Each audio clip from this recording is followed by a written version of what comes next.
Good evening, good afternoon, good morning, whenever the fuck you're watching. This is a special episode of the Backyard Buckets podcast, brought to you by Backyard Sports. I got Ryan with me. How you doing, Sonny? I'm doing great. As I stated in the last pod, this is probably my favorite thing, team building. So I'm super excited to hate both of y'all's picks.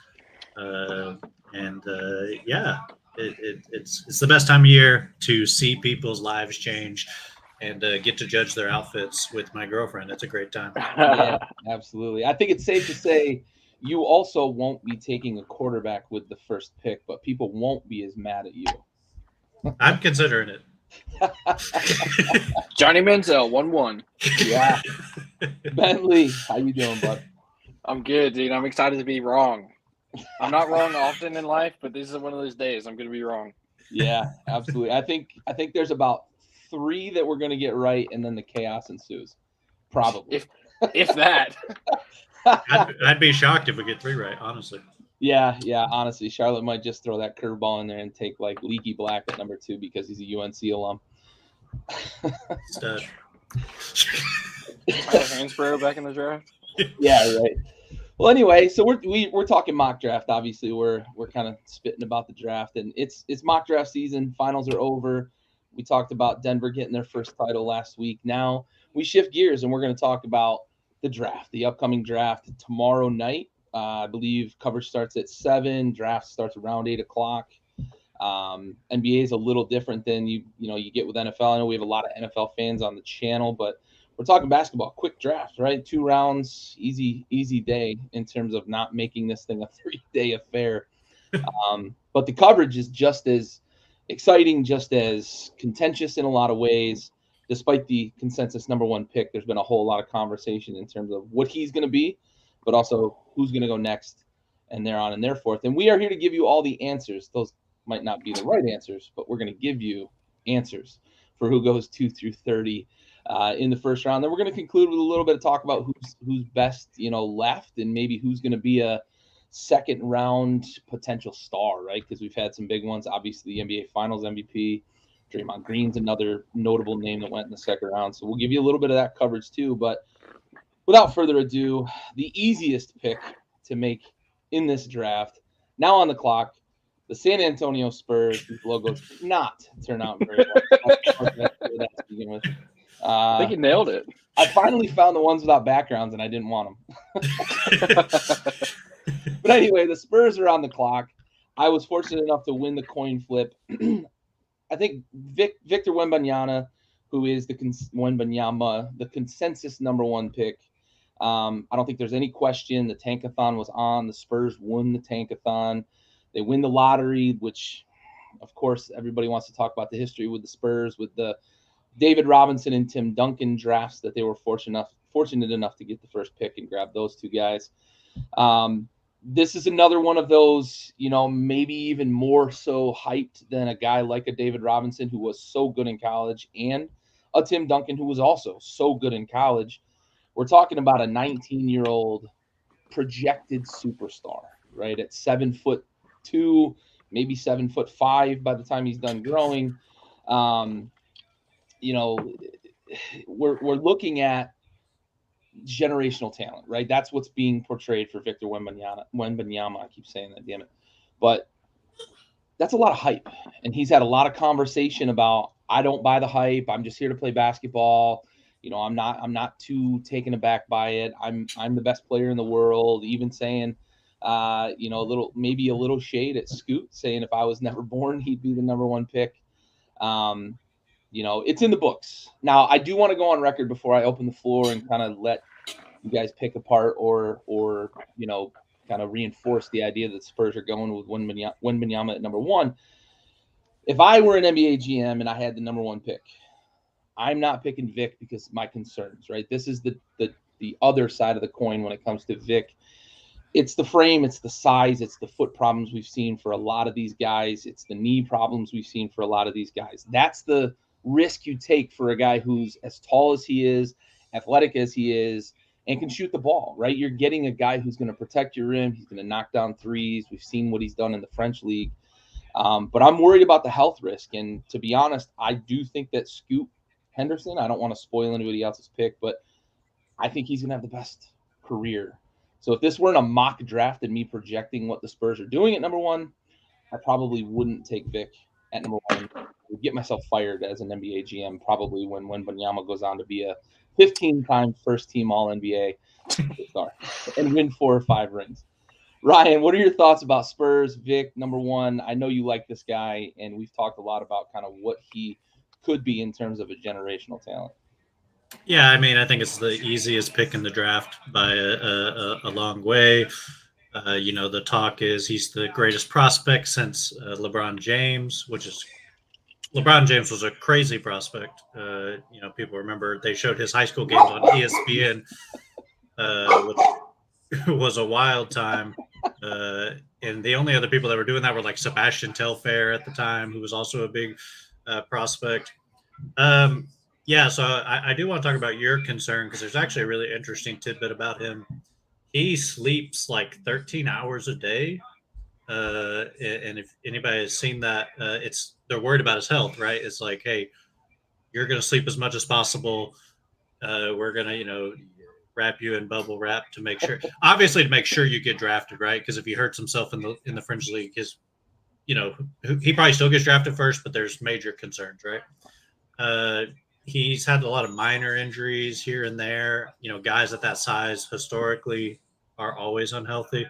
But I hope to God that he's as good as people say he is, because it'd be great for the NBA. It's another foreign player that's really going to bring a lot of people in. And the French team is really young and really good. And I think that on the international Olympic stage is really interesting. So I hope he's good. And I'm saying that as a Rockets fan who has a rivalry with the Spurs historically. I hope he's as good, and I hope we beat him for the next 12 years. Yeah, that's a great point, right? We can talk about health concerns all we want, but having that guy in the league, especially as you look at like LeBron's career is coming, close to, we're getting to that point, right? We're not going to have LeBron in the league anymore here in the next probably 3 to 5 years, at least as a player, right? He'll probably still be involved. But yeah, I agree. We want Vic to be great. I am super concerned in terms of frame and build and how that's going to hold up over the course of an 82-game season, especially with the extended minutes, potentially playoffs, right? I know the Spurs historically have been really good with their medical teams in terms of kind of they were kind of the pioneers, right, of the rest your stars and protect them for the playoffs. So I think he's in the right environment if we're talking about a team that could take care of his health. Bentley, Vic, talk to me. What do you think, bud? So Vic is going to be a good NBA player. The only thing that could be his downfall would be injuries, as you guys have both mentioned. He does this weird thing in warm-ups where he specifically warms up his feet. He gets them all stretched out and stuff because, as historically big men have foot problems, right? There's a lot of weight to be carrying around. Now he's slighter in frame than some historically larger players in the NBA, but that being said, you're 7'5", that's a lot of weight to carry around on 2 feet, right? Injuries are really the only thing, like I said, that's going to hold him back. He's going to be a good NBA player, probably a great NBA player, probably not a Pantheon guy, probably not, one of the 10 best players of all time, but it's possible. I thought it was interesting that you said you would take Scoot. Not sure. Okay. I would disagree with that. Vic would be my 1-1. Because how do you not? I mean, even from a non-basketball perspective, that's money, dude. You get to market this guy for the next minimum 4 years. In a smaller market where they love foreign players. How do you not take the guy? He's money in the bank. He's probably going to be a great player. To me, it's a no-brainer. You know how I don't? Because it's not my career. No, look, you're fair points, right? You're absolutely right? The marketing perspective, the fact that he feels and looks and seems, and everybody talks about him being, the unicorn, right? You have to take him. I fully understand that there's if I'm in those shoes and it's my actual job and my actual career, there's no way that I'm putting my career on the line to take, a guy not named Victor Wembanyama because I'm worried about his health, right? His ceiling is high enough. You mentioned the top 10 all time, right? His ceiling is there, right? If he reaches the hype and the potential that everybody thinks he has, that's the ceiling. I'm really, really worried about his frame, how he holds up. So, Yep.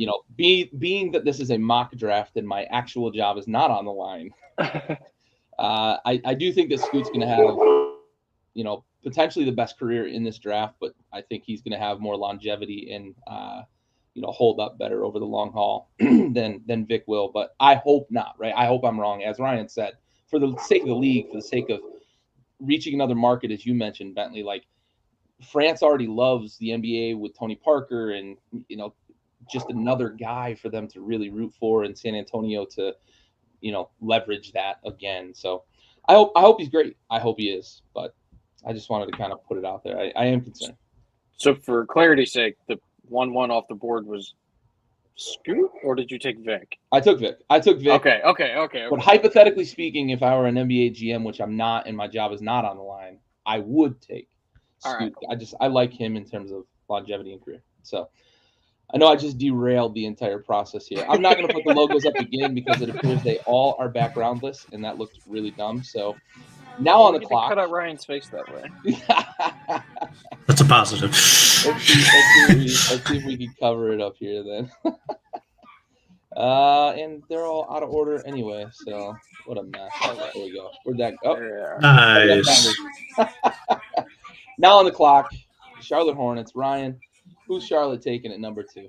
All right, so there's a lot of rumors that they want to take Brandon Miller here. A lot of rumors coming out. Could be smoke screens. I don't think you smoke screen at 2 because there's not a lot of point unless you're trying to trade down, right? That was Vic at number 1, right? Yeah, you're basically worried about that from a trade down perspective. Like I said, I am going to take Scoot Henderson, number 2. The concern is his fit with Melo. I think that they complement each other in the best possible way. Scoot is a leader. Melo is a little more aloof of a player. There's nothing against that, right? That's just his style of personality. Scoot is a in-your-face guy. He expects the best. He is a tireless defender. Physically puts a lot of pressure on opposing defenders with his strength. He does a lot of rim pressure. He's got a great mid-range jumper, a developing three-point jumper, great passer. I think he would work well off ball, and I think Melo would also work well off ball. I think that would help him a lot with his three-point shooting. So yeah, I take Scoot. I think the argument of the fit is kind of silly. I think you take and there's no, if you think Brandon Miller is the best guy, that's fine. I think there's a reasonable argument for that. But I would take Scoot, and you have, arguably the best young backcourt in the NBA, and you build from there. Yeah, it turns into what we saw with Dame and CJ McCollum, right? For a long time, they were really, really good together, and they were both point guards in college, but played as kind of combo guards in the NBA. I agree with you. I think that it's the right pick if they go Scoot. Bentley, what do you think? I like the pick. Anytime you can get two kind of elite backcourt guys, it's a good thing. I know the league, it's kind of like a zig when everybody's zagging. Like people like big guys, they like wings. We may be seeing Jokic usher in an era of skilled big men here. But zigging when everyone else is zagging, not necessarily a bad thing. Like I said, two elite guys in the backcourt, like it's tough to slow down. And you'd mentioned, like, whenever Dame and CJ were there together, they were a good team. They weren't a great team. They were a good team. So if you can kind of replicate that through the draft, and then pair Scoot with Shaedon Sharpe going forward, I think that's huge for them, because Shaedon Sharpe, I not to put the cart before the horse, but I think he's going to be a really good NBA player. And if you can put him and Scoot together, I think that would be incredible for Portland. That being said, Scoot is not big. He probably should be a middle linebacker somewhere, but or like a running back. But he plays hard. He's a ferocious attacker when going to the rim. You get him going downhill. He's like a bowling ball. It takes a lot to stop him. And I should have mentioned this in the Vic section, but when they played that exhibition in Vegas, everybody was there to see Vic, and Scoot said, "Fuck that, you're all Vic here to wasn't see the me best too." player on that floor. Yeah, Scoot said, "I'm here too," but Yep. And you just like that mentality from a player. Absolutely. You know, he's not going to back down from anyone. He's not being scared of anybody. So Yep. I think it's a good pick. I like Scoot there. I have no issues. Yeah, for sure. And I said he was going to Portland. I meant to say Charlotte. Yeah. Sorry. I'm looking at my big. We were board. talking about Portland. For a Yeah, minute. sorry. I got it all twisted. Pairing LaMelo and Scoot together is similar to what Dame and CJ did. Melo is bigger and can be better off ball than what Dame is. But yeah, as I said, it came out of my mouth and I was like, oh, that's incorrect. But the point still stands. You get two elite backcourt guys together. Good things are going to happen. Yeah, for sure. And I like what Ryan kind of said first, and you reinforced a little bit. I think Melo off the ball has potential to be better than he is when you just put the ball in his hands on every play up the floor. I think those two could be kind of like a yin and yang type thing where you can't necessarily zero in on pressuring one guy and getting him off his game, which is what a lot of scoring point guards run into, right? You put a guy that's going to cover you 60, 65 feet and going to, get you out of your rhythm, that sort of thing. So I think having two guys that can be that combo guard and move off the ball. Because I think Scoot knows that his jump shot is his kind of one weakness right now, because during the interview process and during some of these lead up interviews to the draft, he's talked about it, right? I'm working on my jump shot. He's even talked about, if he goes to Portland, working with a guy like Dame, who has one of the elite jump shots in the game. So for sure, I think that you're looking at a guy who's going to work hard, get better, and I think that's a really good combination, Ryan. I like the pick. Can I answer this question from Josh real quick? Yeah, I want to bring that back up before we move on to the third pick. I like this question. It's a good question because there's been several, right, of these guys that come in that are 7-footers. Maybe the most recent example was like Chet Holmgren, who had a foot injury, or Kristaps Porzingis, who's had some injuries but been really good when healthy. So Ryan, go ahead, take the lead here, bud. Yeah, I think the guy I liken him to the most, and maybe this is my hometown part of it here, but Ralph Sampson is the guy I probably think about. And Ralph Sampson, maybe the greatest college player of all time. He lasted a while, right? Like he played a lot of games. He made it 4 or 5 years in the NBA before the injuries caught up to him. He was in his mid to late 20s and still was a contributor. So yes, from an injury standpoint, it's obviously a concern. But if you got right, Vic hasn't played in college. A lot less miles on it. If anything is going to work, it's going to be him. But yeah, I think Ralph Sampson was an all-star in the NBA. Like you said, Kristaps in New York was a transcendent player. Could have ended up being like a top 25 guy in the league pretty easily, I think, with his two-way contributions. I think Vic can provide that. And I think what a lot of people are concerned is his frame. I don't think his frame's going to be as big of a concern because they're not going to have him bodying people in the lane like early in his career. He's going to do it a little bit, but not nearly as much as I think people think he is. He's going to be doing a lot of off-ball shot blocking, that type of stuff, and I think that's really going to help his longevity and hopefully. But yeah, historically it's tough.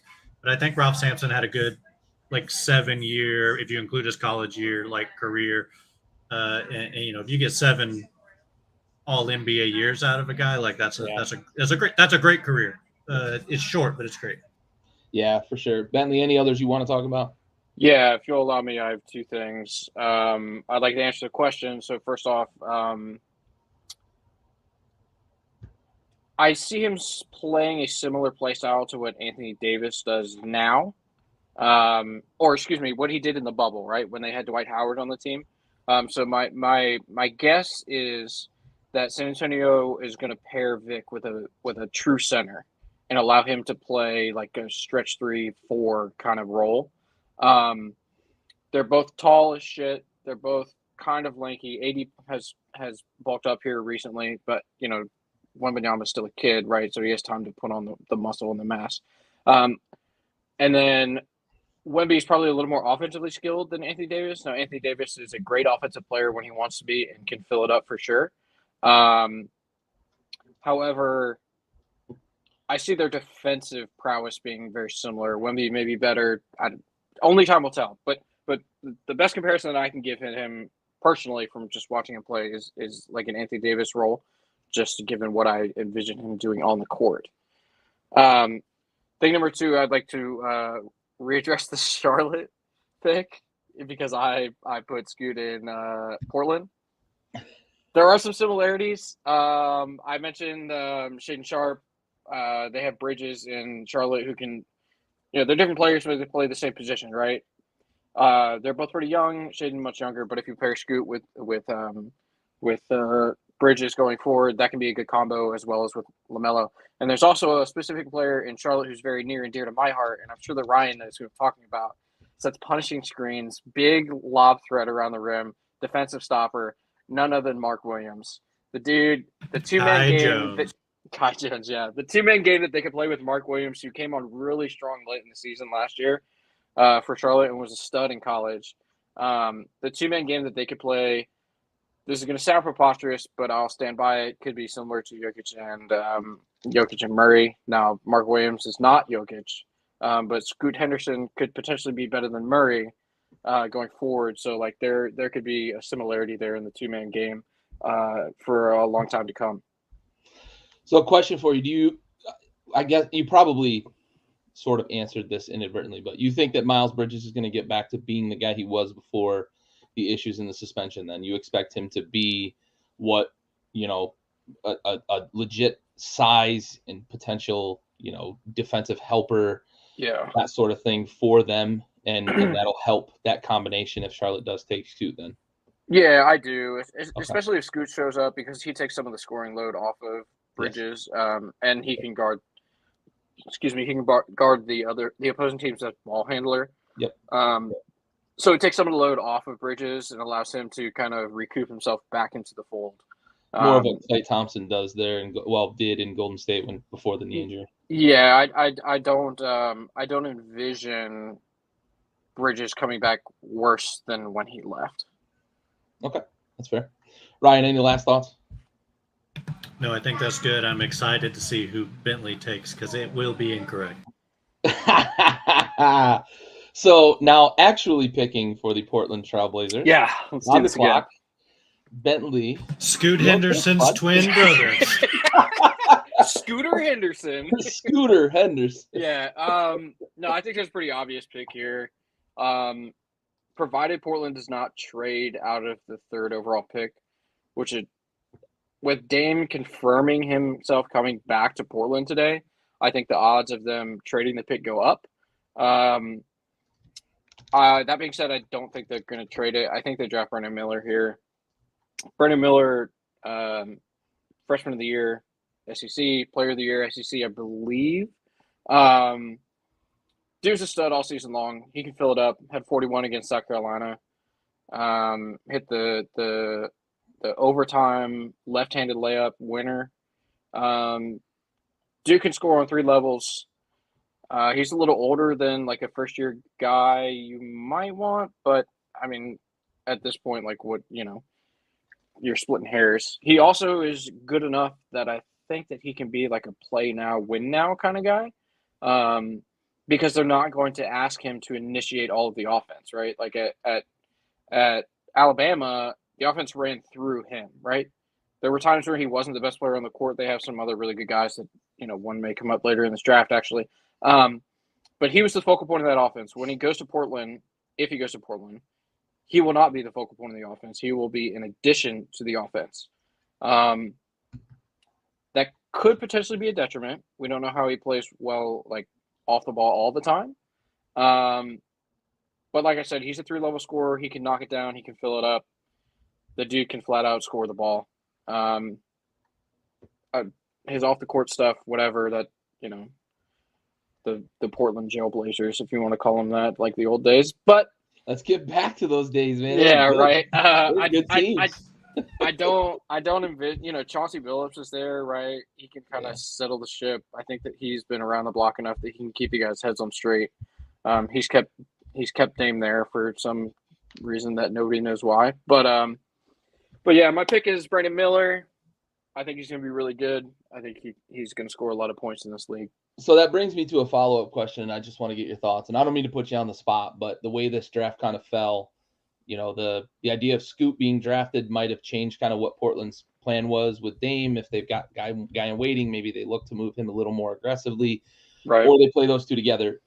If the draft falls this way and they take Brandon Miller, you mentioned not being the focal point of the offense, but do you think they'd be more aggressive to move Dame if they thought that they could build for the future with a guy like Brandon Miller, who I think has a higher floor than a lot of guys in this draft, but sure, maybe a lower ceiling than a lot of guys in this draft? Do you think they'd be more aggressive to move Dame, or do you think that being NBA ready like Brandon Miller seems to be gives them more onus to be aggressive in free agency and try to build for this year and maybe the next year or two with Dame?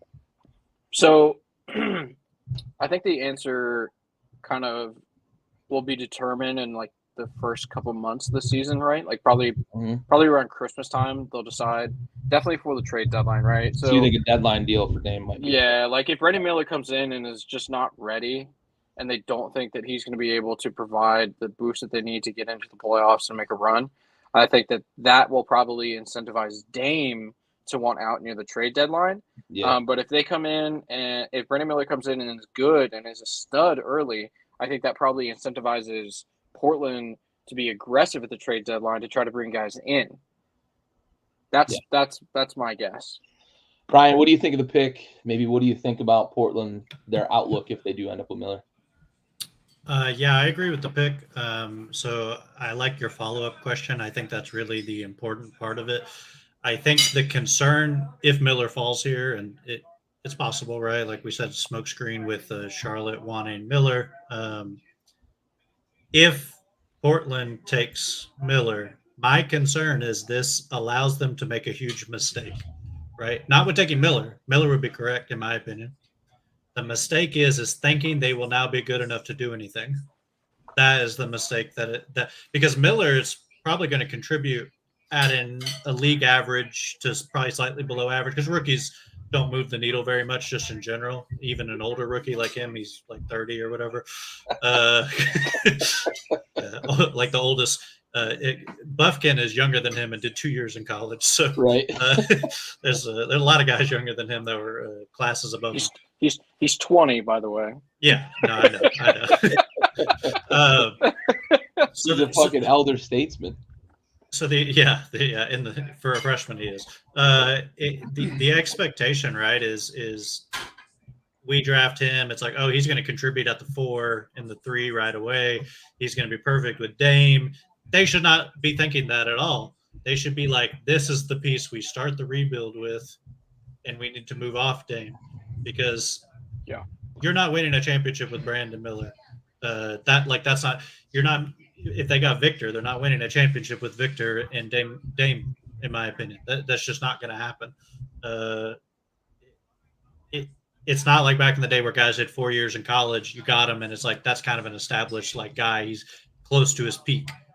And Brandon Miller is not close to his peak. It's the timing is terrible. He'll be in his peak when Dame is 36. Dame is already a terrible defender. He'll be even worse by then.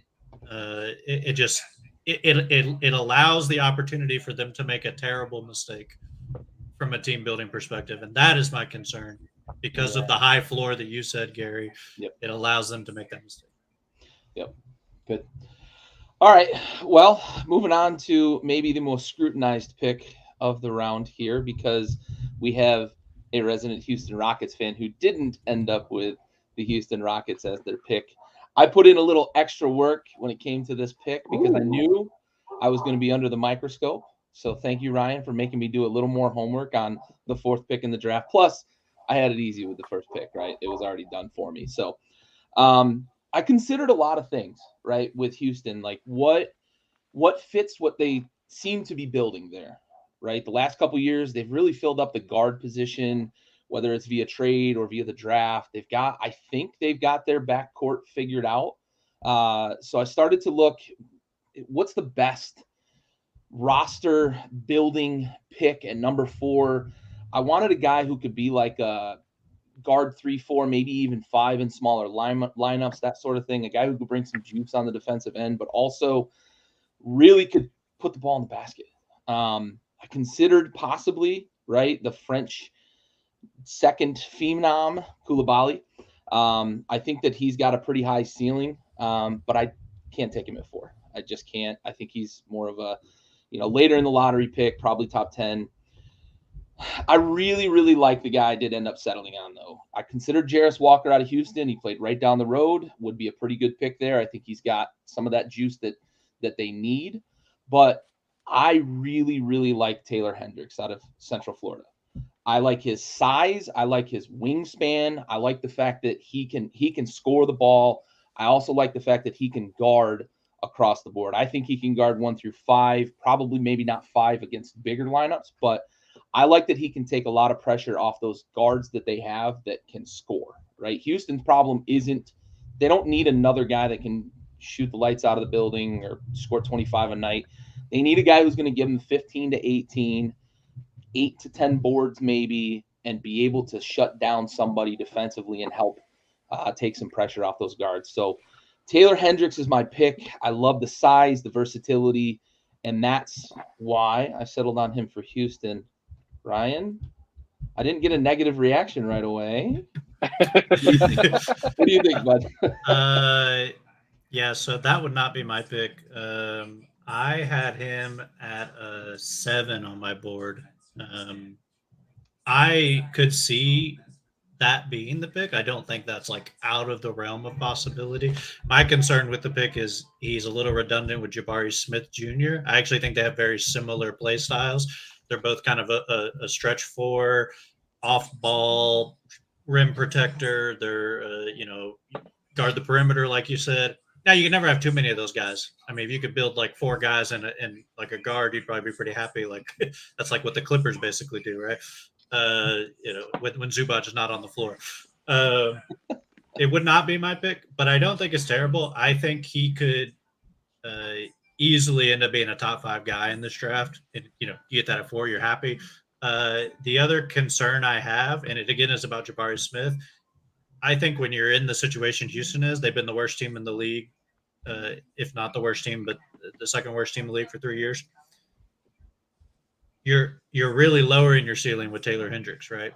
That's my concern, right? I think you have to swing because unless Jalen Green develops into this phenomenal scorer, which maybe he does, Jabari Smith Jr. and Taylor Hendricks probably aren't the guys. You have 2 Chris Middletons. You have to have the Giannis to put with that guy, right? Maybe there's no Giannis available. He's pretty good, I've heard. But in the middle of the draft, though. Right, yeah, and maybe pick 20. That's who they get. But, yeah, right. Maybe where you're supposed to take Taylor Hendricks is where you get the Giannis. Yeah. I don't hate it. I don't think it's. I would give that like a B- probably would be my grade just off the draft pick. But yeah, I don't think it's terrible. It could be a lot. It could have been a lot. Who would you take it for then? I would take Amen Thompson. He would be at the top of my board, and I hate that because if you gave that guy a gun and we're like, shoot at this barn, he'd miss every shot. It's bad. The form is bad. Everything is bad about that guy. I'll save that for when he gets picked, but that's who I would pick just because I think they would have the most athletic backcourt probably in the NBA at that point. And that's from a roster composition perspective, though, your concern is that Jalen Green might not become that elite scorer. So you go draft another guy who's definitely not going to be an elite scorer. Well, I mean, what are you hoping to get out of Amen Thompson? Probably like Russell Westbrook, like a 6'6" Russell Westbrook. That's what you're hoping for. If you get a 6'6", I mean, obviously that's a ceiling, right? that's what you're hoping for. I think that is a winning player if you build around him. Jabari Smith Jr. makes sense with him. Jalen Green, I think, actually kind of fits with him because of his scoring ability, right? Because Amen's issue is going to be people are just going to play off of him, go under every screen, all that stuff, right? I think you just have to take who you think is best available, and I think that guy is the best available. The other concern is the other Scoot is there, Kevin Porter Jr., right? And you talked about the guard. I think Kevin Porter Jr. is a very good player. I do too. That's why I wasn't going to draft the guard. Right, and I think that's a fair reason, right? He's a little bit of a head case, and I think he might get a little upset. I think he's a great player, though. But yeah, he's a guy who could give you like 16, 6, and 5 probably for years, and understandable. But he's probably better as like a 6-man or as a 3, like he was in Cleveland. You could play all 3 of them together, I think, in some lineups. So that's where I would go, but I don't think it's a terrible pick. All right, Bentley, what are your thoughts? I know you already don't like it. It's not that I don't like it. It's just, I mean, it's a reach, but I mean that's kind of what this is all about, right? Like, you said that you said that you would take Scoot at 1. So making this selection is not like it didn't break my brain. I think Hendricks is going to be a good player. I don't think he's top 4 potential. But I can understand your reasoning for it, which is a good thing, right?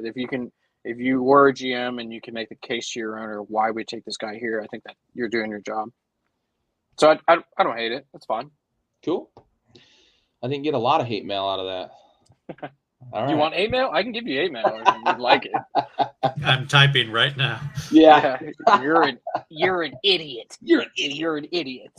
Oh, Twitter would flame you for that pick, but Twitter would flame you for every pick at 4. It's probably the toughest pick, I think, in the top like 7 of the draft, in my opinion. Yeah, especially this draft, right? Like, how do you follow up? It's like I can't just take whatever's left. Like I'm kind of starting over at this point. Yeah, right. Vic Scoot and Brandon Miller are your top 3, and then you got to figure out what are we going to take it for. So, all right, cool. So let's move on the clock. Ryan with the pick for the Detroit Pistons. All right. I've always identified very closely with Motown. So people say that about me often. Some people have called me the Temptation, so I'm glad to represent them here. Detroit's. They got unlucky in the lottery, right? They had the best odds, and they ended up with the worst possible pick that they could have got. They just happened to have the best odds in the year that San Antonio tanked. So yeah, but they got Cade, right? So they can't be too upset. They got the first pick, and I think Cade's going to be a great player if he can stay healthy. I think they have their guards figured out with Jaden Ivey. So Amen doesn't make a lot of sense here to me. I don't think you can take him here. I think there's 2 picks that make a lot of sense to me. And I'm going to take the guy I have higher on the board. I'm going to take Jarace Walker here, who I have second on my board currently of the players left, not second overall. And I think he matches really well with what Detroit's trying to do. I think the physicality their front court will be incredibly young with Jalen Duren and incredibly athletic. Jalen Duren is a massively muscular guy. So is Jarace Walker. They both kind of look like bodybuilders playing basketball. I think they're going to be tough defensively when they develop. I think Jarace Walker is a lot better passer than people give him credit for. I think he's really good in the short roll. I think he's going to show some playmaking that they didn't let him have at Houston, right? And I think the other thing about him is he went to a team where he knew he was not going to be the star, right? Like he's a top recruit. He was a top 5 to 7 high school player. He went to Houston knowing they were not going to showcase him, right? That was a team that wanted to win the national championship. I think that says a lot about him. And I think there's a lot that wasn't shown because of that. And I think he has a lot of skills that you didn't see very much in college. I think the shot will develop. And I think he'll be great in Detroit. And that front court will be scary.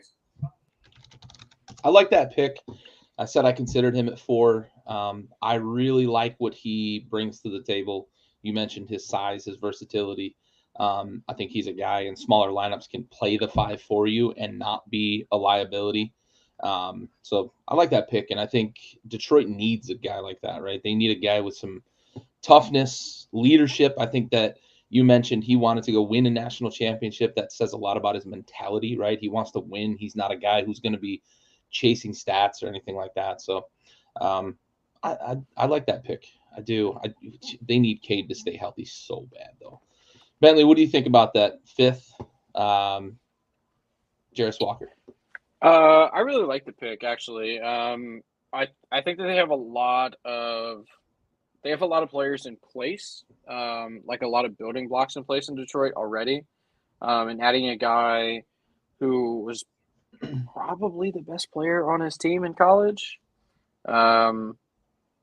Some of that had to do with injury luck, but regardless, he was a stud in college. I think he would be really good in Detroit, and I like that you mentioned his mentality of choosing to go to Houston. I think he's a winning player, and if you're not getting, I don't think he's a blue chip draft pick, but I think that if you're not getting like a knockdown blue chip prospect in the draft, you draft guys with attributes and mentality, right? And he has the correct mentality to go to a place where they are. My guess is they're going to try to win this coming year. I don't think they're going to sit back and tank again. So I really like the fit there in Detroit. Excellent. All right. Now on the clock, Bentley, you're picking for Orlando, bud. Yeah, so Orlando has the best player in the NBA in Paolo Banchero. So we're just really looking for someone. Fan without telling me you're a Duke fan. So we're really just looking for someone to play alongside and feed him the ball, right? I had 2 guys that I really, really like here for them. And again, I'm making this pick without knowing if trades are going to happen, right? So they have 6 and 11. Orlando does. There could be a move. We don't know. I'm making this pick out of the roster that they have currently going forward, right? I watched a lot of college basketball last year, specifically 3 teams, which I thought was very strange, right? So the 3 teams I watched the most were Duke, Arkansas, and Indiana.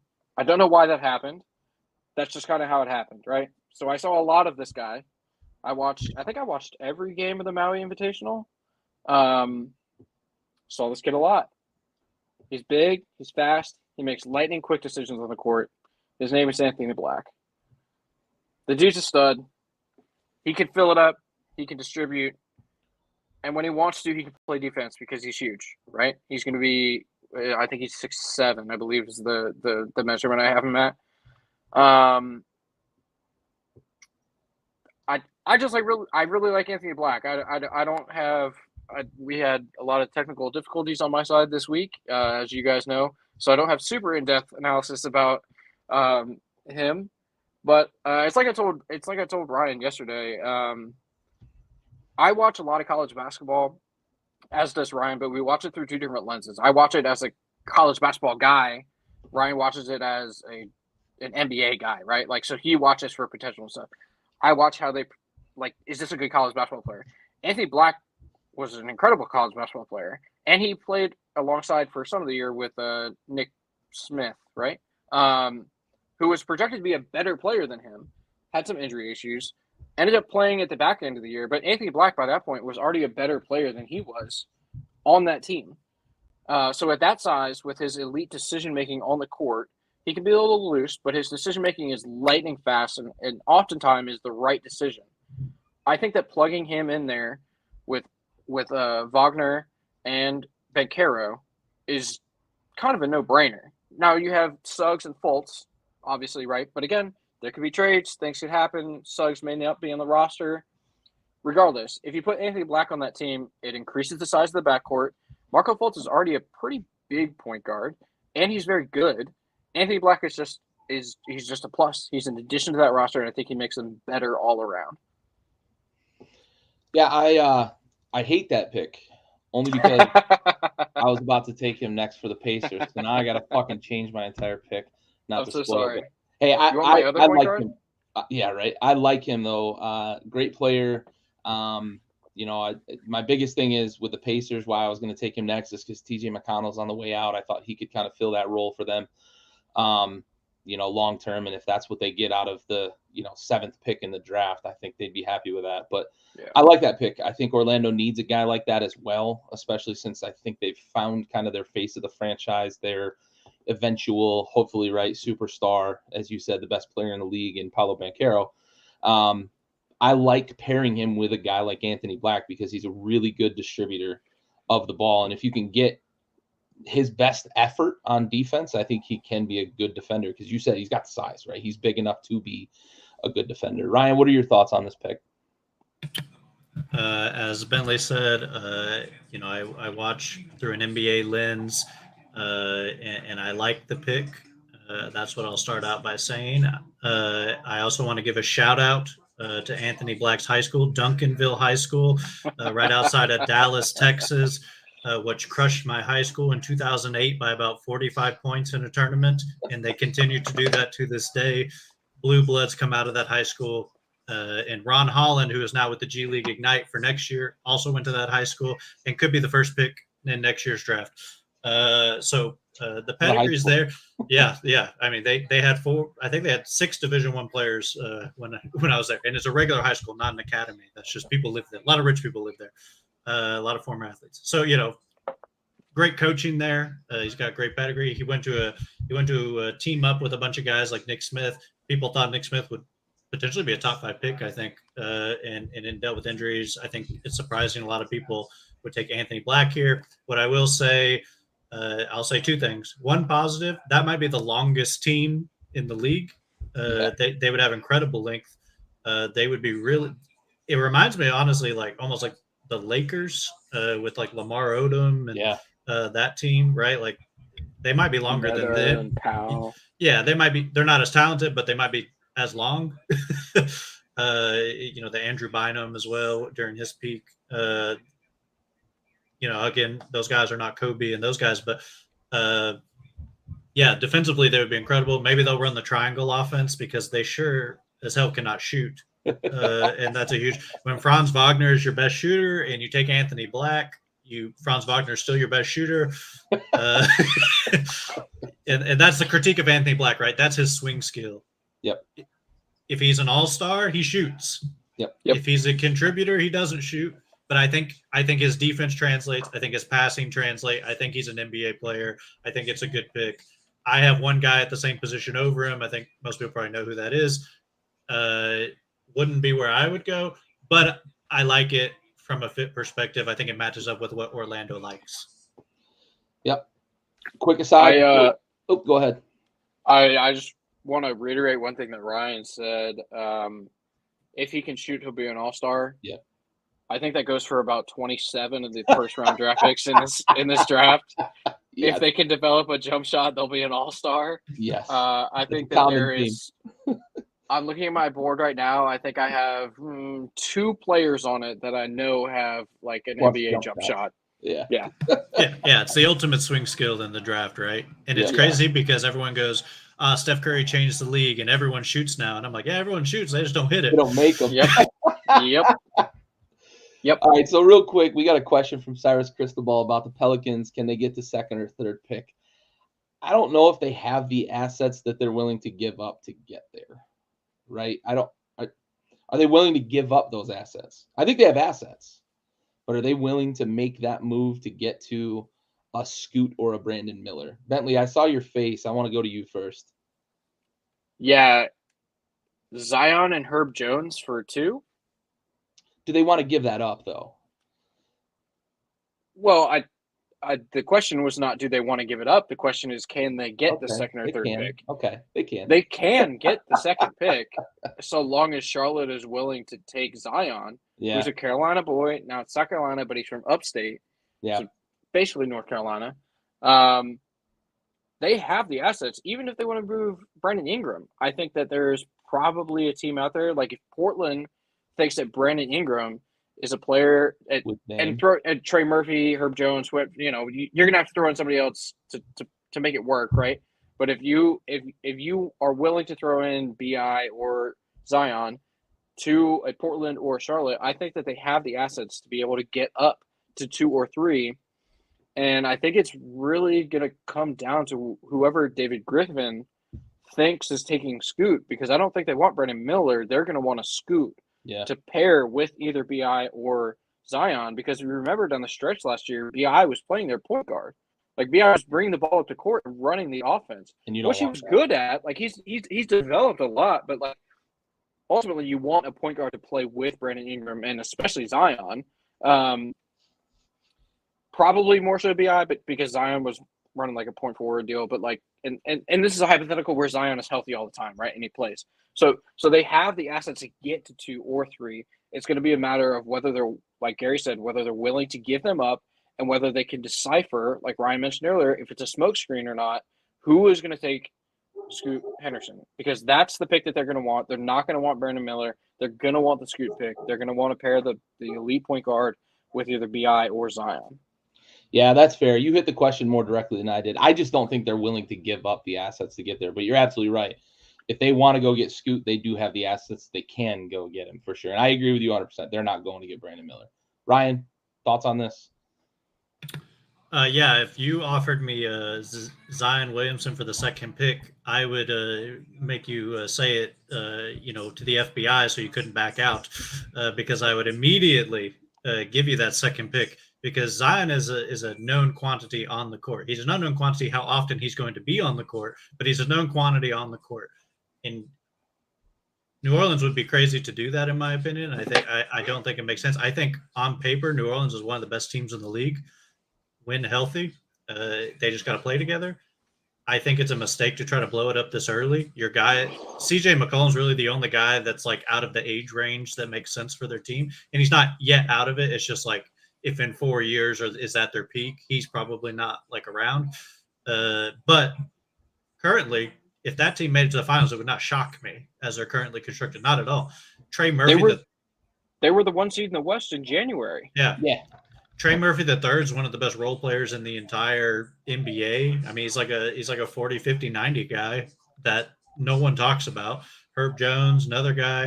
I mean, they're like 9 deep NBA talents. They're just young, and Zion doesn't play. Yeah, I mean, I think it would be malpractice to trade. I think Charlotte would be malpractice not to take Zion Williamson for the second pick, because you know what you're getting. You've seen him on the NBA floor. You have no idea what you're getting with anybody else. Yeah, for sure. And speaking of FBI, you probably hire former FBI agent to tail him all the time and keep him out of McDonald's if you're trading for him. Yeah. The food's not as good, so you'll be fine. That's fair. New Orleans barbecue. Ugh. Yeah. Yeah, all right. That's what I'm eating in New Orleans is barbecue. Yeah. Not good. All right. So moving on to the 7th pick, and I already, let y'all know that Bentley took my pick, but I did have another position that I considered. So I've got a couple guys here that I think Indiana could make use of on their roster. I think they're looking for initially, I think they're looking for a point guard that's going to be kind of the future of maybe their first off the bench, possibly even sneak into getting some, starters minutes, maybe in a 2 point guard offense. But moving to looking for like a swing forward was the other position I think Indiana really needs. 2 guys here that I still have on my board that I think have really good upside.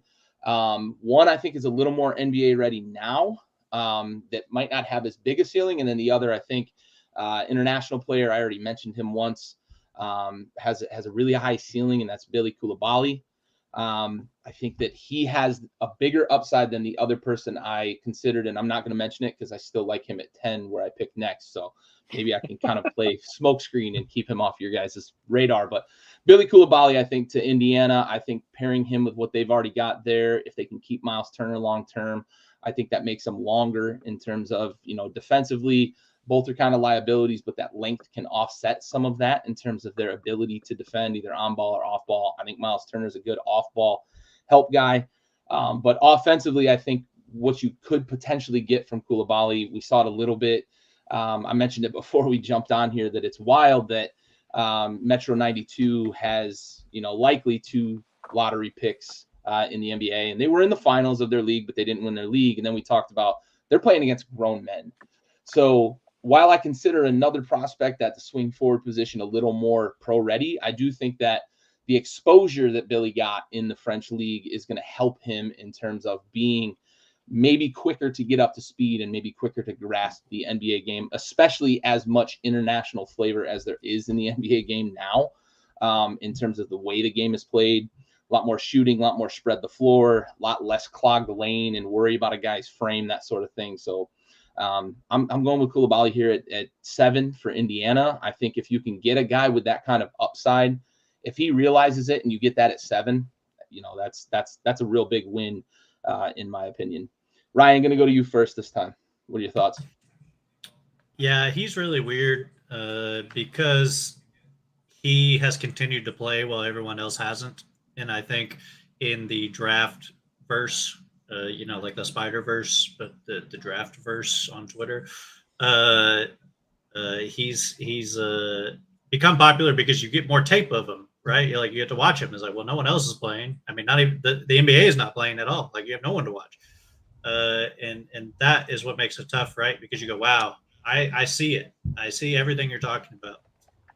Obviously, shooting's a concern, just like we talked about a lot of other guys, but his versatility, his ability to rebound, defend multiple positions. He's a little thin, but he's probably going to play the wing, so it's not that big of a deal right now. He could go 7 and he could go 28, and I would be like, yeah, I get it. Like, I don't know. I have no idea. And I've watched the Metropolitan 92s play, and there's times I didn't notice he was there, but that doesn't mean he's bad, right? Like he defends a lot of times their best players. And in the French league, you're defending, like you said, professionals. These are guys who played Division I, they went through the ranks of the French league. These are legit guys. So I think that would be a great pick for Indiana. I think my only issue is there's one guy at that position I like more. Probably the guy you're thinking of. But again, this would not shock me if he ended up here, and I would not be upset. And it's just I worry that the hype is based off recency and not actually body of work. Yeah, that's fair. Bentley, what are your thoughts? Terrible pick. Just awful. You really buffooned this one. No, Ryan nailed it. He could go 7 or 25. Like, the dude, you're drafting a foreign prospect. Like, is he going to be Giannis, or is he going to be, some other non-Giannis? Yeah, Darko. The Ringer has him comp to OG Anunoby, who was on the market last year for 3 first-round draft picks. I appreciate the comp. I think it's probably fairly accurate because his wingspan is like 7'2". And he stands at 6'7". Ryan also said he's pretty slender, which is a true statement. But he's young, and we can say the same thing about Vic. He has time to grow into his body. He probably will be a defensive stud. He probably will get traded for a few first-round draft picks at some point in his career. So I can't argue with that pick. I mean, Indiana needs help kind of everywhere except for point guard. So I think it's a fair pick. All right. Well, moving on. Now on the clock, Ryan drafting for the Washington Wizards with a couple of Wizards fans in the building. Yeah, I mean, you got my Houston pick. I get to draft for the Wizards. Now, the Wizards have ended up with the perfect situation here. They have like 4 guys I would take here. One guy, I think, has fallen from the atmosphere into Washington, and they'd probably be trying to trade up, I think, in this situation.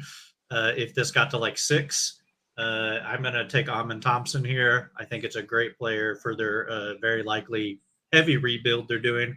I think him and Avdia and these other guys will at least make the team watchable from a physicality standpoint.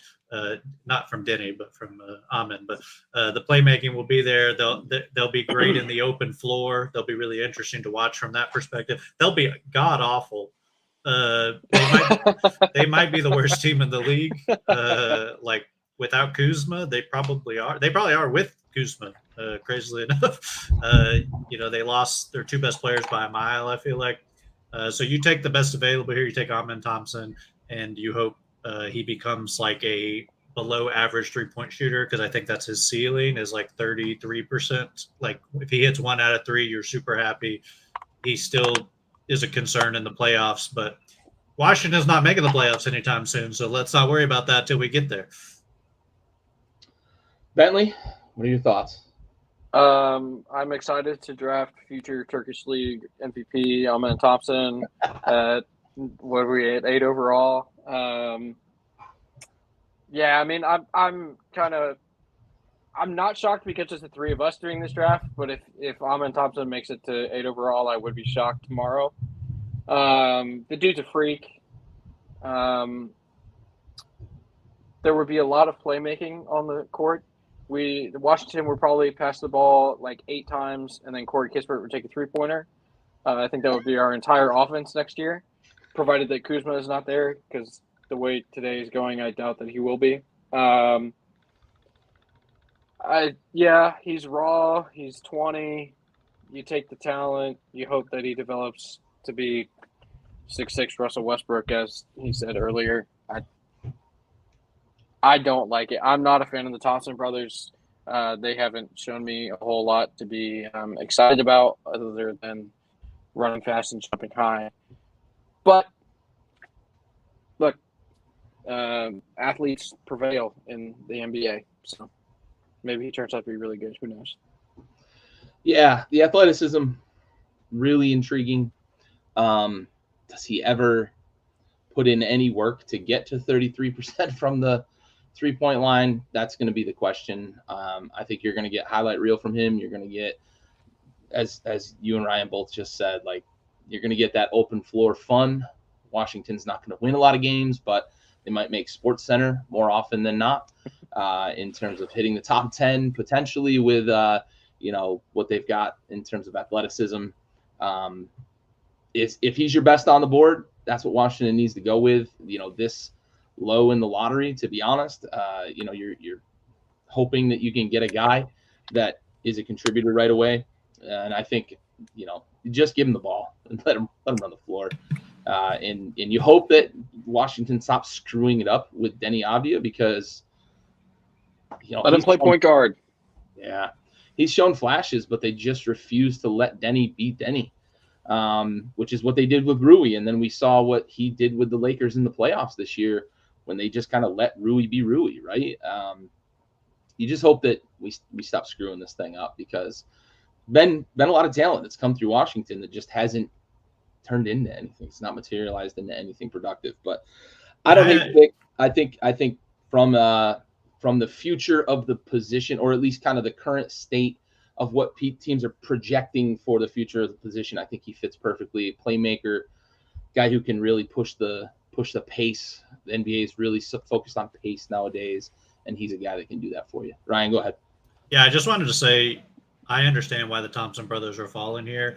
I probably am the only one that watched any overtime elite games.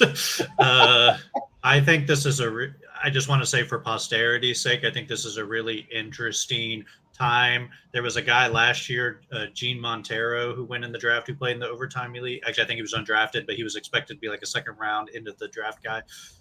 We haven't seen him play at all. We don't know. These guys are playing against high school players. There are guys after him who, after the Thompson twins, they're even better prospects in overtime elite. So but they're all high school guys. They're 15, 16, 17. These guys are 20 playing against some high schoolers, right? That was going to be my point. Yeah. Sorry, I didn't. No, from an evaluator's perspective, it's impossible, right? Like, I have no idea if they can do this against guys. It's like, yes, in a vacuum, super athletic. I think it's obvious what everybody's seeing. With all the context, it is a super risky pick, no matter where you take him. And I think Houston will likely take him in the draft. And I think it's extremely risky. And I agree with the pick from 4 to 8. So, yeah. All right. Well, let's shift to pick number 9. And Bentley, you're on the clock for Utah. So Utah, as we know, the midst of a big rebuild. They made the Gobert trade last year. They have all the picks in the world.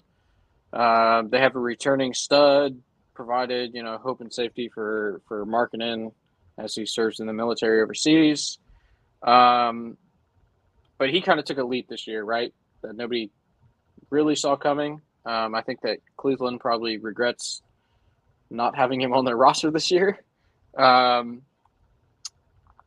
So I'm taking Cam Whitmore here. This year excluded in the NBA. It's kind of been a running theme that you got to have a Villanova guy on your roster to be good. I don't know if that's a Jay Wright thing or like the city of Philadelphia thing. Cam Whitmore, stud in college. The dude, if he got half a step on you, if you touched his hip, he was past you. The dude, he just a menace going to the rack, right?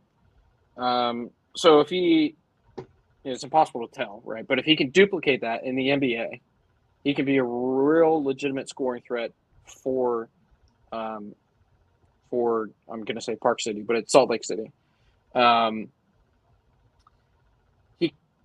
He doesn't pass the ball a lot, which isn't That's great. a Villanova thing. Yeah, apparently. And that's okay for a team that is not going to try to win, I don't think. The dude has a high upside. You know, you're picking 9, pick the guy with high upside who was really good in college. Didn't win a lot in college, but he was a really good player. Yeah, I mean, I think it's a good pick. I think he has a lot of upside. I think he could be a lot of fun in Utah. Yeah, this is the guy I was hoping would slip to 10 for sure. Love his NBA body. I think he's got maybe the best, if not the best, then one of the 2 or 3 best NBA bodies, NBA ready bodies, NBA ready mentalities of anybody in this draft. I think he's an immediate contributor on any team he goes to. I think he can be a third option on a winning playoff team potentially, and I think that's what you ask him to be.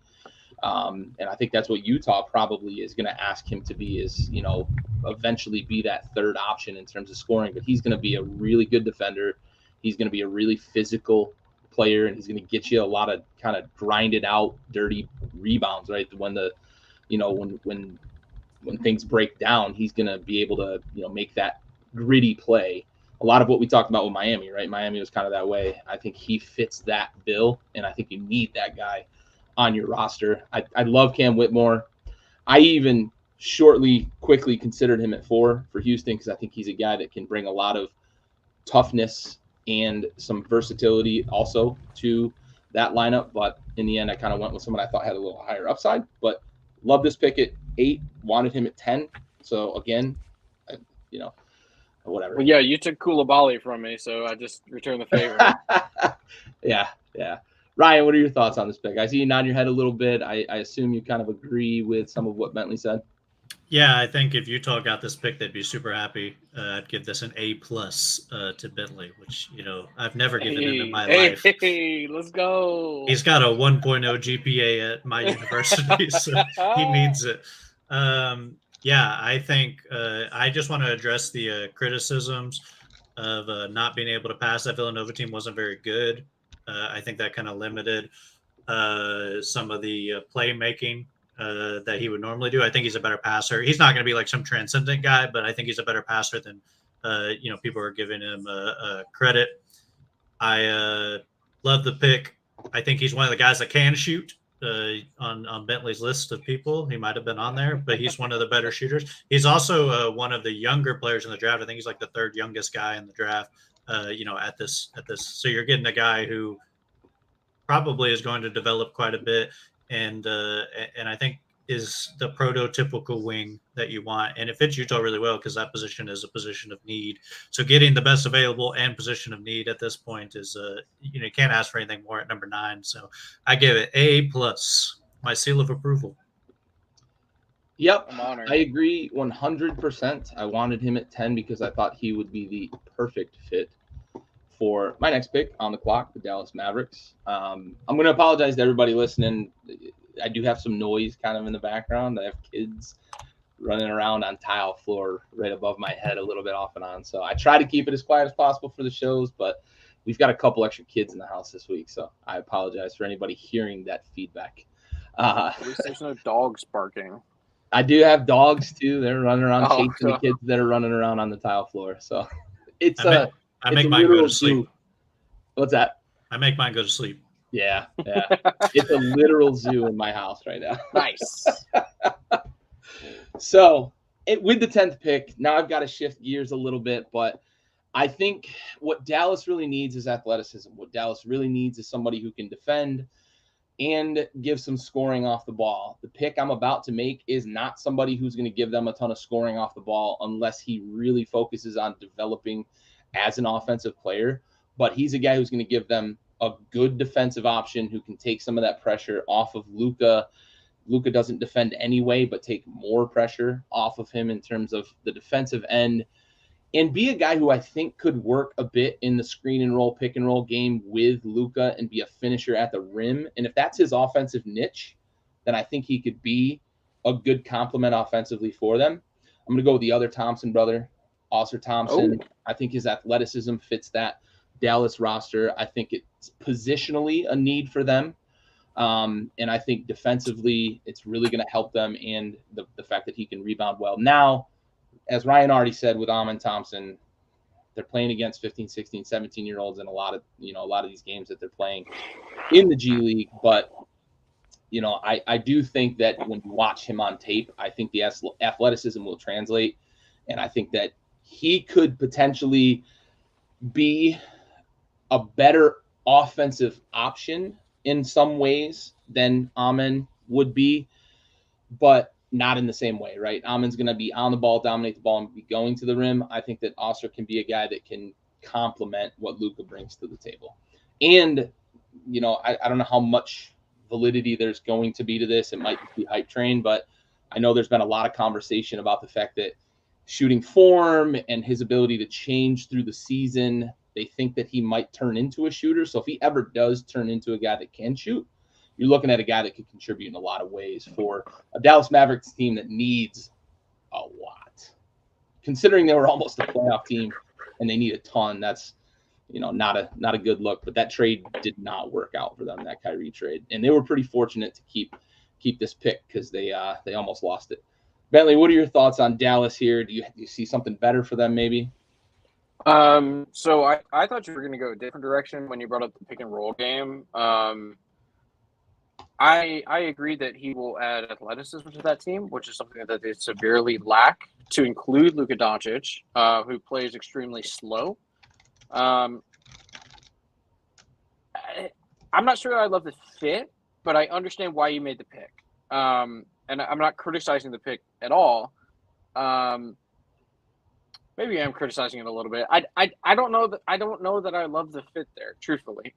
Only because I view Luka in the same light that I held LeBron in when he went to Miami and then came back to Cleveland, right? Like, what is the formula? It's LeBron and shooters, right? So what's the formula in Dallas going to be, right? Is it going to be, well, what it should be, in my opinion, it should be Luka and shooters and defenders. But 3-and-D guys are, the most coveted things in the world.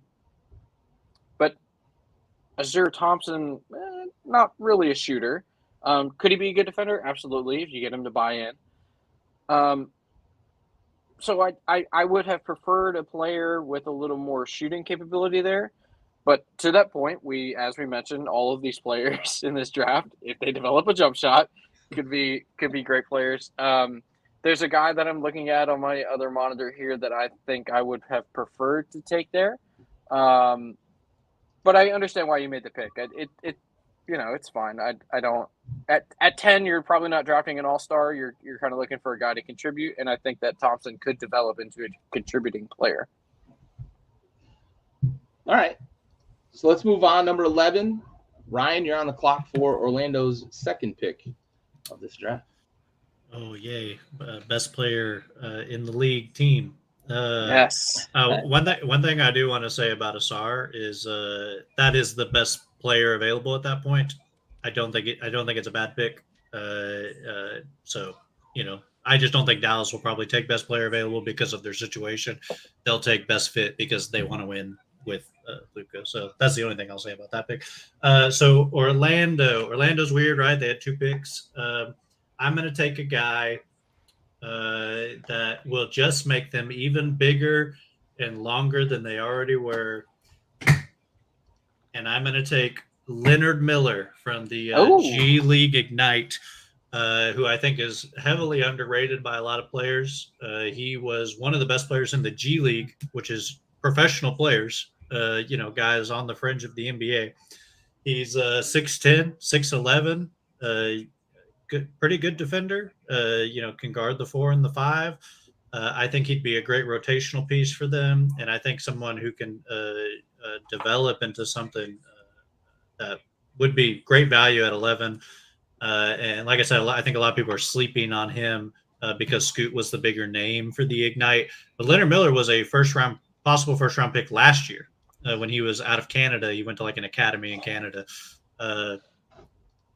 Bull will make a difference. Yeah, I mean, Leonard Miller is bull, but can actually play. So we'll see the court. As someone who watched Bull live, it was it's a fun experience. But yeah, I think Leonard Miller. I think Orlando could literally take anybody here, and of like my next like 7 guys, and I'd be like, yeah, okay, because they have a lot of young talent. They're going to have to consolidate talent. They're going to have to move on from a lot of guys that are a little older on the team. So they're really interesting. But yeah, that's where I'll go. Bentley, what do you think, bud? Again, not the player that I thought he was going to select there. I have Miller further down on my draft board. Once again, I understand the selection, not a criticism. I think that he probably has slept on the way that Ryan said. But it probably not the guy I would have gone with. But hey, this is why we do this. It's fun. Yeah, I mean, I'll admit I slept on him compared to where he went. I have him 22 on my big board. So yeah. But I think he's a guy like, you mentioned with, Coulibaly, like if he went at 11, I don't know that I hate the pick, but if he went at 20 or 25, I get it if he slips, right? But yeah, he is a guy, as Ryan mentioned, that if he realizes his potential, if he realizes that upside, he could certainly be a value pick at 11, a contributor, maybe a 4th, 5th, maybe a first guy off the bench, that sort of thing, for a winning team. And I think the length, Orlando is going to be able to just like stand still and defend the entire court with the guys that they have. All right. Bentley at number 12, you, sir, are on the clock for Oklahoma City. Okay, so this is where I have Bilal Coulibaly, who was taken previously. So a lot of noise has been made about Oklahoma City tanking and setting their timeline back to the left a little bit. I think that this year they're going to try to win with Chet coming back, with Shea taking that leap last year to make All-NBA. So I'm going to take a player that is it's probably a reach here, but I think he's a little more NBA ready than some of these guys that we still have on the board. I'm going to take Keontae George. Watched him in college. I've said this a lot tonight. I feel like I'm just repeating myself over. He can fill it up. The dude's a good player. He, I don't know that he does anything elitely. He does anything at an elite level. But Oklahoma City doesn't need that. Oklahoma City doesn't need a guy to come in and be an all-star or an all-NBA guy. They have an all-NBA guy. They have a likely future all-NBA guy in Josh Giddey. They have Jalen Williams, and I'll steal a line from the great Bill Simmons, fucking awesome Jalen Williams, playing the wing. And they got Chet coming in off the bench. Well, he'll start this year, but you understand what I'm saying. He was injured last year.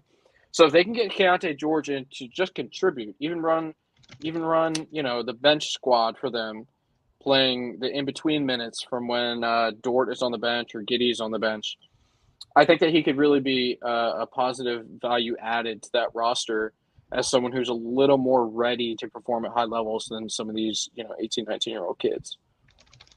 Yeah, I'll say I love Keontae George. I think that he potentially is going to slide a little farther than this, but I like the pick. Yeah. I do agree that they really just need somebody who can score a bit with Chet coming back as well. I think you're going to see a new and maybe revitalized OKC team. I kind of like a Jordan Hawkins here as well, a guy who can score. But I don't dislike the pick, Keontae George. I love Keontae George. Yeah. As a player, I love him. Dude's Ryan, a what are your dog. thoughts? Yeah. Oh yeah, absolutely. Love it. Ryan, what are your thoughts on the pick here? Yeah, I like it. I think George is a little, again, underrated, partly because he had an injury most of the year. He had a sprained ankle that he dealt with, and he's reported as saying it was real heavy, like it got taped real heavy, and it kind of hurt his balance a lot. One of the things that I think needs to be addressed, and Bentley will probably agree with this, is that Baylor runs a 3-guard lineup. And that's such a unique scenario defensively, and he competed pretty well defensively, I think, for a freshman. And I think he's a guy that can score. I think he's going to be an even better scorer. And I think the fit in Oklahoma City is great because they do need a guy that can score. I think the other guy you could consider there that's very similar is like a Nick Smith. I think they have like similar games. I could see why you would take George over Smith because you got a lot more visibility with him. Yeah, I like the pick. Again, I'm making these picks as a perspective as someone who watched a lot of college basketball and not from the light of who was good there. And I understand that Keontae George is still 19, but I think he'll be 20 by the time the season starts. So it's not like he's 18. Like he only played 1 year, but like he's a little older and a little more physically mature than some of these other guys coming out. Well, I watched a lot of Arkansas, and Nick Smith still wasn't there. So.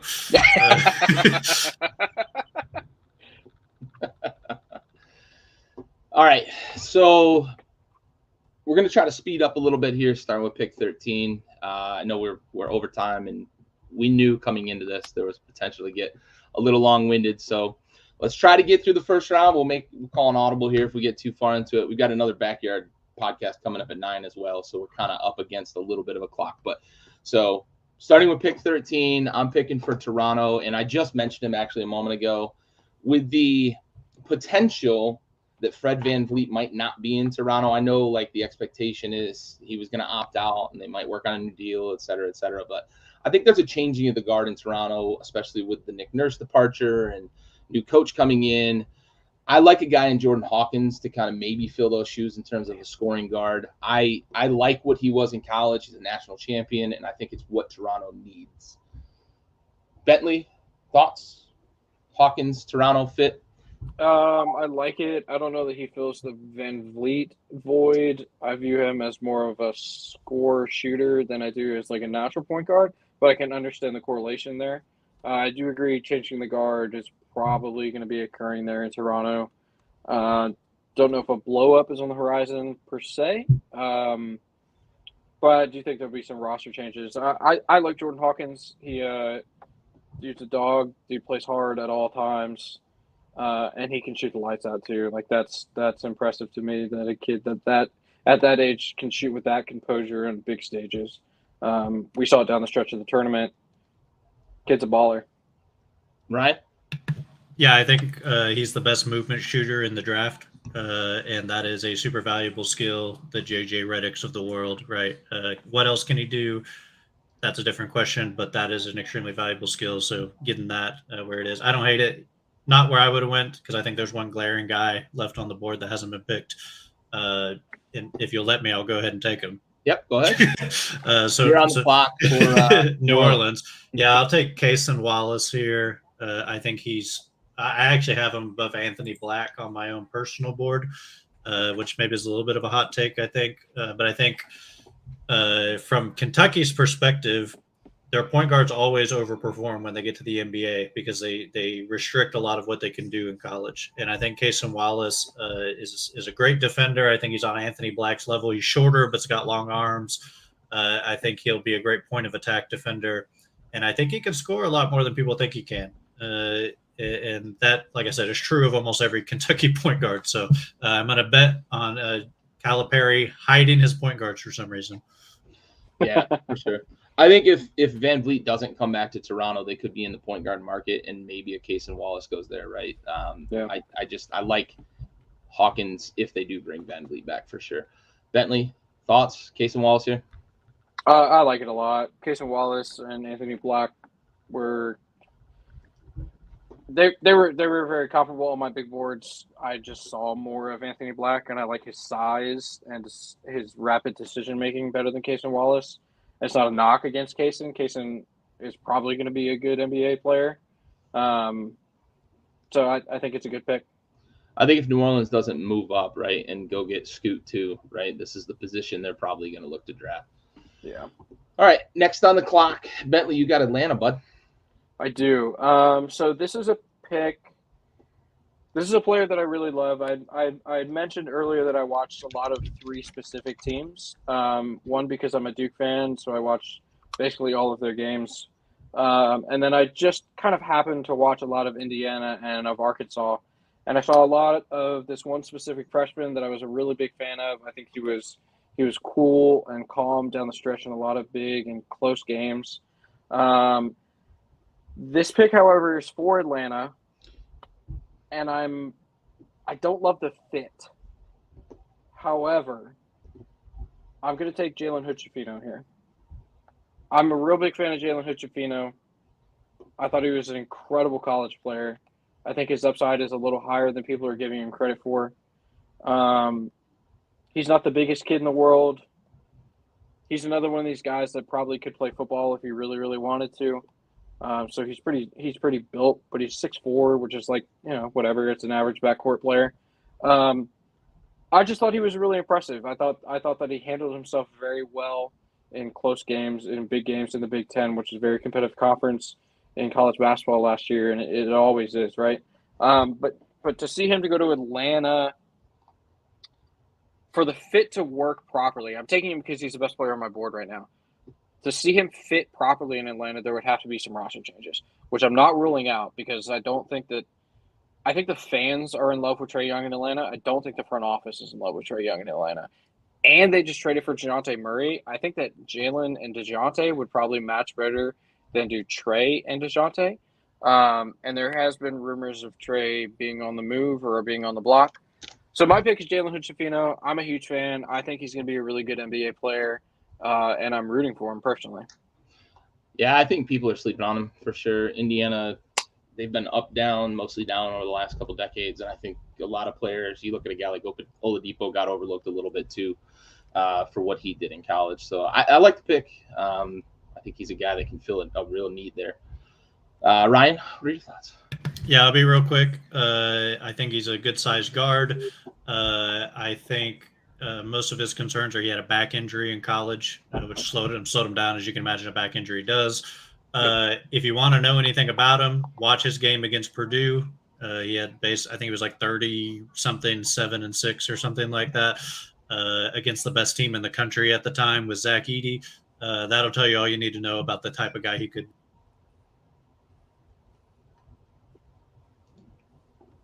Excellent. All right, next up, I'm on the clock with Utah, and I'm looking for a scorer, someone to complement, Markkanen and the strides that he made. I like this guy as well. His grit. He's a gym rat, right? Coach's kid, yada yada. I'm taking Grady Dick out of Kansas. I think as an off-ball guy, he's got a lot of potential at the next level. May not be your starting shooting guard long term, right? But I think he's a guy that can play a couple of positions for you with his size and his ability to, shoot the ball, score the ball. Maybe not the best shooter, maybe not the best scorer in the draft, but he's a guy that can get you buckets. It's what he did in Kansas. Pretty decent defender. I like the fit for Utah. They need a lot of pieces with the tear apart that they've gone through. I don't think they expected to win as many games this year as they did. And unfortunately, it lands them with some lower picks, but some of the draft capital that they traded for is coming back for them. And I think Grady Dick's a nice piece for them. Ryan, what are your thoughts? Yeah, you can never have enough shooting and you can never have enough size, and he does both that positionally. I think he fell a little far. I'm a little lower than most people on him, but I think he'll go higher than this in the actual draft, especially with Orlando. I think Orlando is where a lot of people think he's going to end up going. But yeah, I think he's the second best movement shooter in the draft behind Hawkins. And like I said, size at his position. He just a little bit of a problem on ball defense, but he's a good team defender. And that pays the bills. Yeah. Keep him off the ball and he'll be all right on the defensive end. Bentley, any dissenting opinion on Grady Dick? You stole another one from me there. That's all right. I liked Grady Dick. I thought he was probably the third best freshman in the country last year. on a really good Kansas team. Missed a natty by one season. Happens. I think he'll be a good NBA player. He'll be a rotation guy. I don't think he's ever going to develop into like an elite defensive player. But that's all right. They're not going to ask him to do that. They're going to ask him to stand in the corner and shoot the ball when it gets passed to him, and he's really, really good at that. And he actually has a decent mid range pull up as well, kind of off the dribble. So that could be an added bonus to the offense there in Utah. Yeah, not a liability at the end of the shot clock. No. All right, on the clock, Ryan, Lakers. How are they going to build on this season's maybe a little unsuspected success? Yeah, so I don't think there's a guy here who really does a lot for them. I think maybe some scoring from the guard position could be the route you go. They might be trying to do that with a trade. So I'm going to go a little further down my board, and I'm going to take Kobe Buffkin, who I think might be a good guy off the bench to give them some scoring, some run the second team, which is really what they need right now. There's a few other guys that are a little older, like Colby Jones or Chris Murray. I could see also going there because they're trying to compete right away, but that's the direction I would go because you get some upside because LeBron will not be young forever. Yeah, I think this is a prime position they're probably going to trade, honestly, if we're talking reality. But I like Buffkin. I also like his teammate Jet Howard as a possibility there as well, another shooter. They need as many shooters as possible. Sorry, Bentley, I don't want to spoil anything, but I like the fit in terms of those guys. They can shoot, and that's what the Lakers need. Bentley, what do you think? Yeah, I agree. This is a prime trade position for the Lakers. If they don't, and they do take Buffkin, I think it's a good pick. Unfortunately for him, LeBron doesn't like playing with rookies, but who knows? Maybe in 2 years, LeBron won't be there. All right, Bentley, you're on the clock for Miami, although we all know they're just going to trade the pick away for nothing because they only want undrafted guys. It's true. They will actually forego this draft and sign people afterwards. And turn them into stars. Yeah, so Miami has a lot of things that they could potentially do. Coming into this, I thought that maybe Dame would be on the table. Turns out he's not. So it looks like they're going forward with their core being Bam and Duncan Robinson and Jimmy Butler. So I'm going to throw in a guy who's ready-made to be an NBA contributor. I'm going out west to the Conference of Champions, and I will take Jaime Jaquez. It is early for him, and I understand that, but Miami likes guys that are a little they're different, right? Jaime Jaquez is a fundamentally sound basketball player. His footwork is incredible. And as I don't know if we talked about it in the finals pods, but they have a lot of guys that dribble into the paint and use their footwork to create when they pick up their dribble in the paint, right? Jimmy does it. Kyle Lowry does it. Even Gabe Vincent did it a little bit in the finals as well. Jaime Jaquez lives in the paint, right? He lives in the kind of like mid-range, 1 foot in the paint, 1 out. He lives on the nail, the corners. I think Jaime Jaquez fits in really well in Miami. Dude just loves ball. He loves ball. He's out there. He plays through injuries. He plays hard, plays big minutes. I think he fits in well in Miami.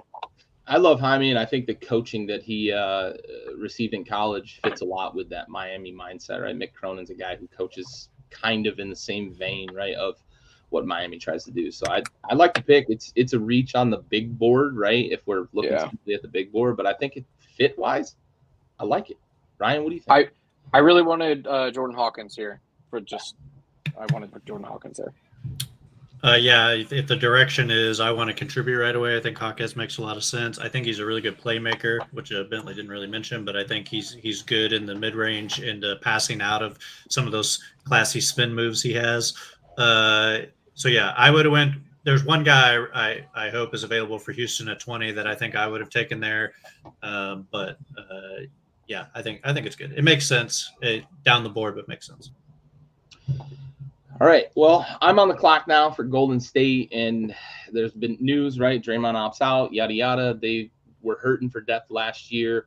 I think the injury bug bit them more than people want to maybe give credit for in terms of, why their depth was so small. They missed hard on the James Wiseman draft. It just didn't fit. It didn't work out. So I'm going to go kind of in that vein, but a little more fit for that scheme. I never thought Wiseman was quite the right fit for that scheme.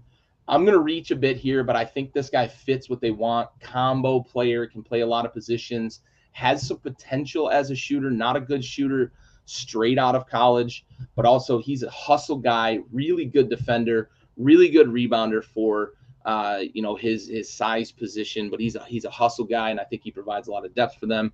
I'm going to Gonzaga, and I'm taking Julian Strawther for Golden State. I think he fits the scheme. I think he fits what they want to do. I think the position versatility makes a lot of sense for them, and I think he complements some of the things that they've got with Kuminga and Looney and some of that other. What made them great, right, during their dynastic run was being able to go small but still be able to get after you on the defensive end, and I think that's what Strawther brings for Golden State with this pick. Ryan, what do you think? You're muted, but I think Strawther is going to be a really good second round pick, and I think he'll have a really long career. And again, he's big, he shoots, he can do a little bit of other things. He does rebound well for his size. I think it's maybe a little bit of a reach, but again, if you're trying to get a guy to contribute right away, that's not bad. When he's on, he can play. But yeah, there's some other guys that would have taken over him, but I think he'll play probably 10 years in the league easily just because of his shooting. So, yep, for sure. I knew it was a reach. I like the fit. That's for me. I think the fit with Golden State scheme is why reach was willing to reach for him. Bentley, what do you think? Yeah, I agree that it's a reach. I don't dislike it. I think he'll be an NBA contributor during his career. He'll probably get a second contract. So I'm good with it. And that infrastructure they have there in Golden State is conducive to almost anybody unless you were drafted in the last 3 years. Yeah. All right. Ryan, surprise, bud. You're on the clock. And my hometown Rockets, the legends of the NBA since 1969. So I'm going to take a guy I've been trying to take for about 10 picks, but I haven't found the right spot for him. I'm going to take GG Jackson. Damn it. Who I think is Bentley loves because he's a South Carolina guy. I think logically, if you think about GG Jackson, he could be, if he waited a year, because he's supposed to be at his prom right now. He skipped his last year to go to college, right? If you have your pick next year and you have the first overall pick, GG Jackson is likely in that conversation next year. So getting him at 20 on a team that's clearly still rebuilding, give him a little bit of time. I'd be ecstatic if this is what happens. I don't even care who we take it for, just somebody that can play. Because I would bet that GG Jackson probably a top 5 ceiling in this draft, if not higher. So yeah, super happy he fell here because of y'all's terrible drafting. Love that pick. I no critiques. I think you're absolutely right that if he's with his high school class, he's probably one of the top 5 guys coming out of the draft in consideration for that top pick. He's so raw, but that ceiling just looks really, really enticing for sure. I know he projects a little lower on some, talking head big boards, but I like the pick. I think it's a nice fit for Houston as well. It's sort of what I tried to accomplish with Hendricks, but maybe you like this guy better. Bentley, what are your thoughts? I know you like him. I love the pick. Go Cox. I'm a GG Jackson fan. I think Ryan probably likes him a little better than I do, but I love the kid. I think he's gonna be a scoring machine. My fear is that he doesn't have structure around him in Houston and doesn't get the development that he needs. But like you're picking in the 20s. You can't really decide that, right? Like, I was going to take him at 21 to the Nets, my next pick, but well, who are you going to take for the Nets now? Both of my picks have been stolen. Originally, it was going to be Jordan Hawkins, and then you took him, and then it was going to be GG Jackson. He was my next, so I'm going to take the kid out of Ohio State, Sensabaugh. He can score. The dude can shoot. Yep. He played 24 minutes a game at Ohio State and averaged 12.5 shots. So he's going to get his when the time is given to him. He's not the most efficient guy, but Brooklyn is not going to try to win right away, I don't think. They're kind of in a weird spot with the players they have on their roster. My biggest fear is that he takes away shots from Cam Thomas. But Cam Thomas, another guy who likes to fill it up whenever the time is given to him. Despite his lack of defensive, I don't even want to say ability, but like his defensive intensity, they have Bridges there to make up for that. Again, we're picking in the 20s. We're picking guys that we just think either can contribute now or have upside. I think that he's a guy that has upside as a scorer in the NBA. I like it. I considered him for Golden State as well. I think he's a guy that also might fit that kind of system, that mold that they're looking at. So I like that pick. I like the player. I think he has potential to be a contributor in the NBA, maybe a guy off the bench eventually, but I think he's a guy for a team like the Nets that could contribute a bit right away and then eventually move into a role, as maybe one or two off the bench, that sort of thing. Ryan, what are your thoughts on Sensabaugh? I like him as a player. He's been slowly moving up my boards. I had him pretty low because he has such a goofy kind of 90s basketball style. If you watch him play, he shoots a lot of mid-range jumpers. What I am excited for is him and Cam Thomas together. There will be no passing, only shots.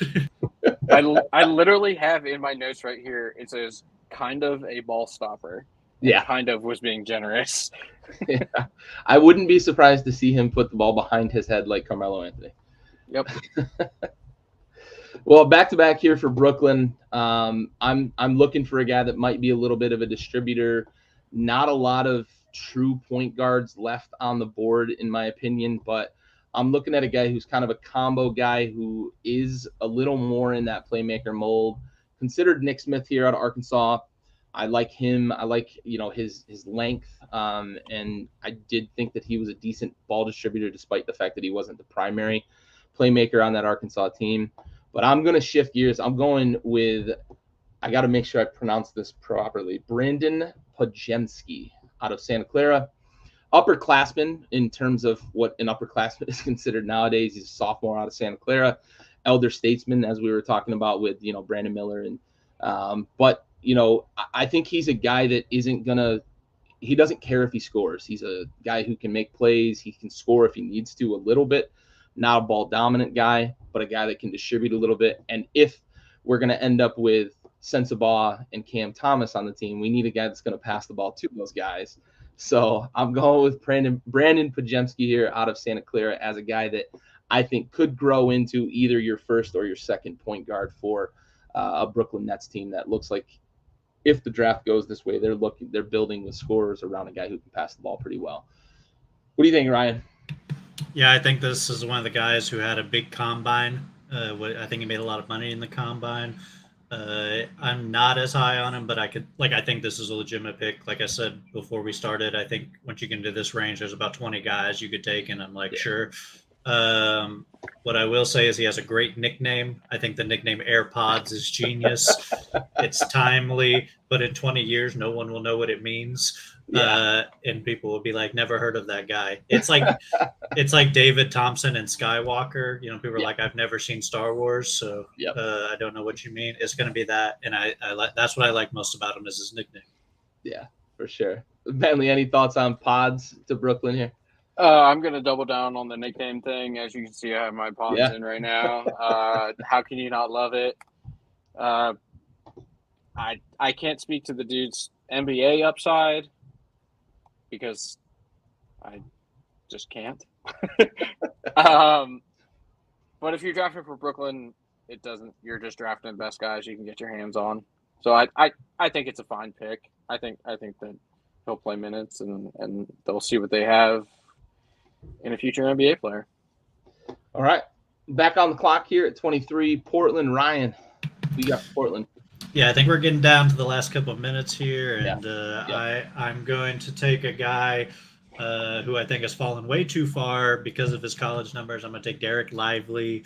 I think Derek Lively could go as high as 10 to Dallas. And I think as a successor to Nurkic, who is basically a statue now, he'd be good. And I think can shoot a lot better than people think he can. And I think Duke did him a little bit of a disservice with the way they played and used him. But I also think he has some motor issues that if he can figure out will be a very good player in the NBA with his physical talents.